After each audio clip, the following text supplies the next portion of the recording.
Hello guys, আমরা কিন্তু অনেক দিন থেকে ভাবছি যে আমরা আমের ভর্তা খাবো। এই আমের ভর্তা খাওয়ার জন্য কিন্তু আমরা প্রস্তুতি নিচ্ছি, কিন্তু কোথাও পাচ্ছি না। তো হঠাৎই কিন্তু আজকে আমার বন্ধুর বাড়িতে পেয়ে গেলাম। আর তারপরে কিন্তু আমরা সেই গাছের কাছে চলে আসি এবং আম পাড়া শুরু করে দেই বন্ধুকে সাথে নিয়ে। এবার কিন্তু আমটি পারবো, আমটি দেখে কিন্তু আমার অনেক ভালো লেগেছে। আর তার জন্য কিন্তু আমরা আমটা পেরে নিব, পেরে নিয়ে ভর্তা করব। আর বন্ধু কিন্তু আমরা হাতে নিয়ে নিয়েছে। এবার কিন্তু নিয়ে কিন্তু আমরা একটা স্থানে চলে যাবো, আর সেখানে গিয়ে আমরা কাটাকাটি শুরু করব। এবার কিন্তু বন্ধু আমার কিন্তু অনেক মনোযোগ আমগুলো কাটতেছে, কেননা তার আম কাটতে অনেক ভালো লাগে।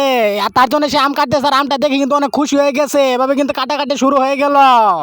কিছুক্ষণ কাটাকাটি পরে কিন্তু আমরা স্থানটা পরিবর্তন করি, কেননা মালিক চলে আসলে ধরা পড়ে যেতে পারি। আর তার জন্য জায়গাটা পরিবর্তন করে নিয়েছি। বন্ধু কিন্তু একটা পেঁপে হাতে নিয়ে নিয়েছে, আর এই পেঁপেটা কিন্তু তার অনেক ভালো লেগেছে এবং এখানে কিন্তু অনেক মরিচে গুঁড়ো আছে এবং সে কিন্তু মনোযোগে কাটা শুরু করে দিয়েছে। পেঁপেটা দেখতে আমার কাছে অনেক ভালো লেগেছে। এভাবে কিন্তু কাটাকাটি শুরু, আরো বন্ধুরা কিন্তু চলে এসেছে, কেননা এখানে অনেক আম এবং কি অনেক পেঁপে এবং কাঁচামরিচ না, এটা হচ্ছে শুকনা মরিচ। আর শুকনা মরিচ দিয়ে কিন্তু খেতে অনেক ভর্তা মজা লাগে। আর তার জন্য কিন্তু আমরা কিন্তু শুকনা মরিচ নিয়ে এসেছি। আজকে কিন্তু আমরা ভর্তাটা অনেক মজা করে খাবো। আর খাওয়ার জন্য আরেকটা জিনিস দরকার, আর সেটি কিন্তু আমার ছোট ভাই যে এদিকে দেখতে পাচ্ছে নিয়ে এসেছে। আর এটা তো তোমরা সবাই কম বেশি জানোই যে এটা হচ্ছে চিনি। আর চিনি কিন্তু আমি খাই না, তার জন্য কিন্তু আমি চিনি খাওয়া বাদ দিয়ে কিন্তু এবার আমি সুগার খেয়ে নিব। কেননা চিনির ভিতরে সব আইটেম দিয়েছে কিনা সেটা কিন্তু দেখার একটা বিষয় আছে। তো এভাবে কিছুক্ষণ যাওয়ার পরে আমার বন্ধু কিন্তু শুকনো মরিচ পুড়তে চেয়েছে, কারণ শুকনো মরিচ পুরে ভর্তা করলে ভর্তাটা অনেক মজা হয়। আর তার জন্য কিন্তু শুকনো মরিচ, তাই তো বন্ধু আমার মনসিকে মরিচগুলো পুরে নিয়ে নিল।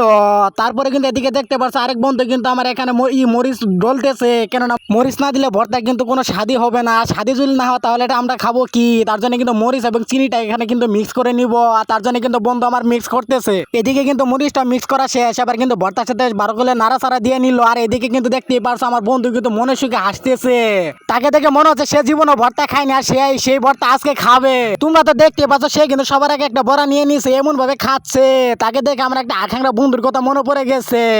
তারপর এদিকে আমার বন্ধু কিন্তু ভর্তাটা কিন্তু ভালোভাবে মিক্সার করে নিচ্ছে, কেননা লবণ মরিচ ভালোভাবে মিক্সার না হলে কিন্তু খেতে ভালো লাগবে না। তার জন্য সে অনেক সুন্দর করে মিক্সার করে নিল। এবার কিন্তু সবাই খাওয়া শুরু করে দিয়েছি। এবার কিন্তু আমি খেতে পারছি না, কেননা আমি ভিডিও নিয়ে ব্যস্ত আছি। আর এদিকে কিন্তু দেখতে পাচ্ছ সবাই এমন ভাবে খাচ্ছে, আর আমার খাওয়ার কোনো সুযোগ হচ্ছে না। আবার এদিকে দেখতে পাচ্ছ আমার একটা ভাতিজা, সে কিন্তু কিছুই দেয়নি। তারপরও সবার পরে সে কিন্তু সে ভাগ বসিয়ে নিছে। তাকে দেখে আমার অনেক রাগ উঠে গেছে, কেননা সে কিছুই দেয়নি, তারপরে কিন্তু সে অনেক ভর্তা খেয়ে নিয়েছে। তার তুলনায় আমি কিন্তু কিছুই খেতে পারলাম না, কেননা আমার ভিডিও করতে হচ্ছে। এরা সবাই খেতে পারছে কিন্তু আমি খেতে পারছি না, এটা আমার অনেক দুঃখ। তো এবার কিন্তু ভর্তা কিন্তু খাওয়া শেষ পর্যায়ে। এবং ভিডিওটা তোমার কাছে কেমন লাগলো অবশ্যই কমেন্ট করে জানাবে। আর যদি ভিডিওটা ভালো লাগে অবশ্যই লাইক করে দিবে। আর চ্যানেলে নতুন হয়ে থাকলে অবশ্যই চ্যানেলটি সাবস্ক্রাইব করে সাথে বেল আইকনটি বাজিয়ে দিবে, যেহেতু আমার পরবর্তী ভিডিওগুলো সবার আগে তোমার সামনে চলে আসে।